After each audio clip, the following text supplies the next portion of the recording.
ছেলে, এই একটু এদিকে শোনো তো। আপনি কি আমার ডাকতেছেন? তোমাকে ছাড়া তো এখানে আর কেউ নেই, তাহলে তোমাকে ছাড়া আর কাকে বলবো বলো? আমার না এই লাগেজটা নিয়ে যেতে খুব কষ্ট হচ্ছে, তুমি একটু এই লাগেজটা নিয়ে আমাকে একটু আমার বাড়ি পর্যন্ত পৌঁছে দাও। তাহলে এই যে আমার হাতে যে এই জিনিসপত্রগুলা এটি নিব কেডায়? আপনি নিবেন? মানে আমার দিকে আপনার কি মনে হইতাছে আমি কুলি? গ্রামের সহজ সরল মানুষের দেখলে কুলি মনে হয় না? আপনার লাগেজ নেওয়ার লেগে আপনি চাকরটা ডাকেন, যত সব শহরের ঝামেলায় পড়ছে গ্রামের মধ্যে। আমি কি লাগেজটা নিতে বলে কি মহাভারত অশুদ্ধ করে ফেলেছি নাকি? পরের ছেলেকে আর কি বলবো, নিজের পেটের মেয়ে সেই আমাকে এইসব লাগেজ ফাগেজ ধরিয়ে দিয়ে প্রকৃতির অপরূপ সৌন্দর্য দেখতে সে বেরিয়ে গেল।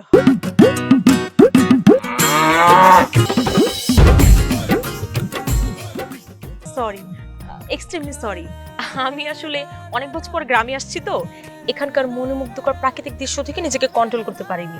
জানেন, আমি একটা সাদা গরু দেখছি, আমি ভাবছি ফেসবুকে জন্য রিলস বানাবো, ক্যাপশন দিব, গরুর কান ধরে টান দিলাম। ও মা, আমি যেই গরু কান ধরে টান দিতে গেলাম অমনি গরু আমাকে ধাওয়া করলো, আর আমি ভয়ে দৌড় দিলাম, আর তারপর আপনার সাথে ধাক্কা খেলাম। এই তুই কোথায় গিয়েছিলি? বাস থেকে নেমে ভিডিও করতে করতে কোথায় চলে গেলি? তুই তো এই গ্রাম কিচ্ছু চিনিস না, তুই যদি হারিয়ে যেতি তাহলে আমি তোকে কোথায় খুঁজে পেতাম? এই ছেলে, তুমি আমার লাগেজ নিয়ে কোথায় যাচ্ছ? আন্টি আপনি কিছু মনে করেন না, আসলে আমার মাথা তখন অনেক গরম ছিল তো, আপনারে কি কইতে কি কয়ে ফেলাইছি, আমারে মাফ করে দেন। চলেন আপনি কোন বাড়িতে যাবেন আপনারে আগাই দিয়ে আসি। তোমার মতলবটা কি? আন্টি আমার মতলবটা হইতাছে আপনাকে সাহায্য করা। আপনারা হইতাছেন আমগো গ্রামের মেহমান, আমগো গ্রামের মেহমানের যত্নদি করা তো আমার কর্তব্য, দায়িত্ব। আর তাছাড়া মেহমান সবসময় আল্লাহর রহমত নিয়ে আসে, আমি রহমতটা নিতে চাইতাছি। আল্লাহর নাম নিয়ে যাত্রাটা শুরু করেন, আমি আপনাকে পিছনে পিছনে আইতাছি।